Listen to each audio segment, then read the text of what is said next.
Magic Monday with Empress Lysa.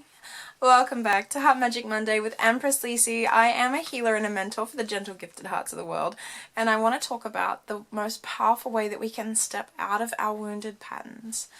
A lot of people come to me who have actually endured very significant trauma in their childhoods with incredibly unsupportive, unloving parents who were likewise deeply wounded and very, very incapable of discerning the needs of their children and no capacity to accommodate them.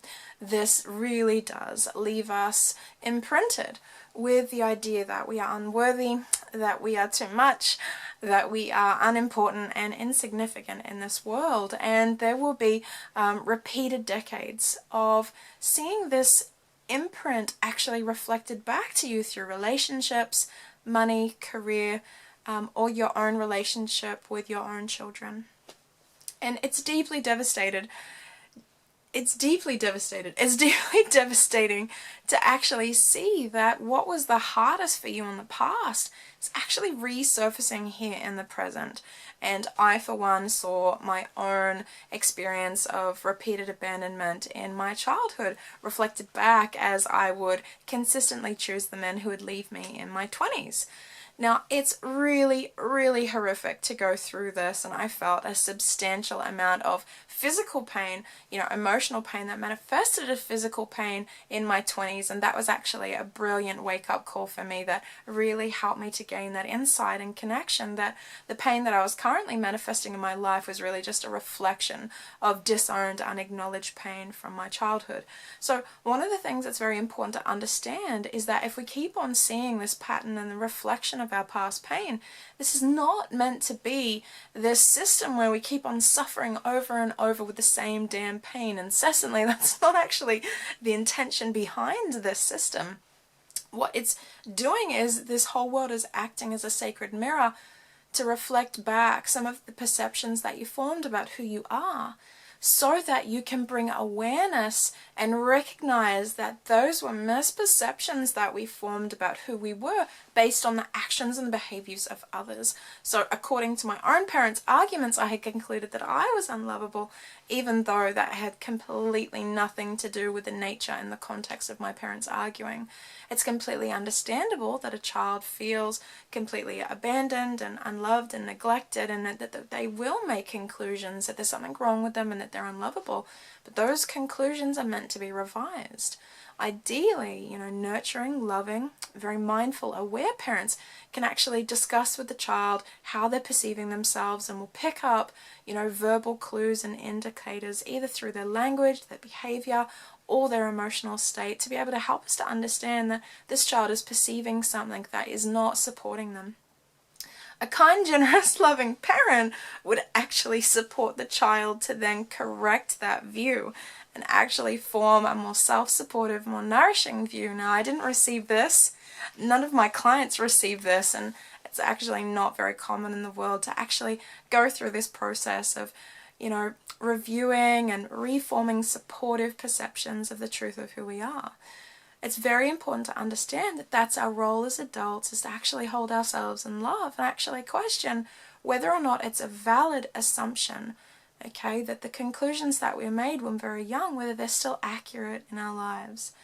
And the reason why this repeated pain is coming up is to show us that when we believe that we are unlovable, we are bound, okay, to manifest and create experiences that reinforce and validate that perception.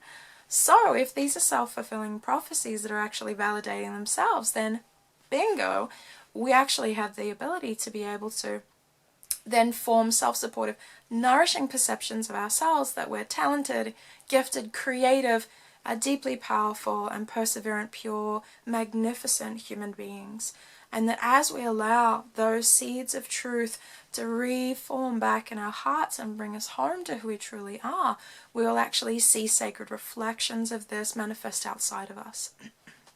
And this is always what I call a sign of healing, that when my clients have gone through an experience of revising and returning to the guidance that they've received from the heavens about the truth of who they are, within 7 to 30 days they'll actually see sacred reflections of this truth then reflected back to them, and that's how we know that that healing has actually taken root, that it is real, and that we actually can live a life where we can feel safe to be the beautiful, remarkable souls that we are. So I wanted to express this from my heart. These are some very technical, very deep-rooted concepts that I have intuitively been taught over my 9-year career, and I really want to be opening my heart, sharing some of these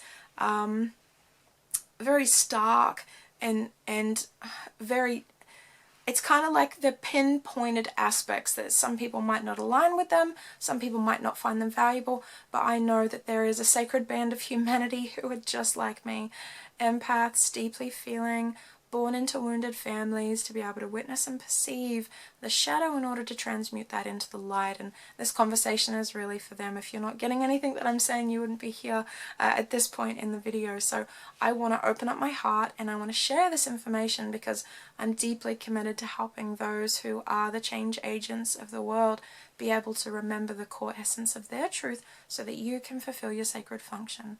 The earth certainly does need you and require your very specific experiences, and I have a deep belief that those experiences that you were born into truly were the crucible or the foundation, the beginning to develop the magnificence that you are. The heavens knew that you would eventually triumph over your circumstances and that you would then be a force for good in the world, being able to really help others who are sacred reflections of you.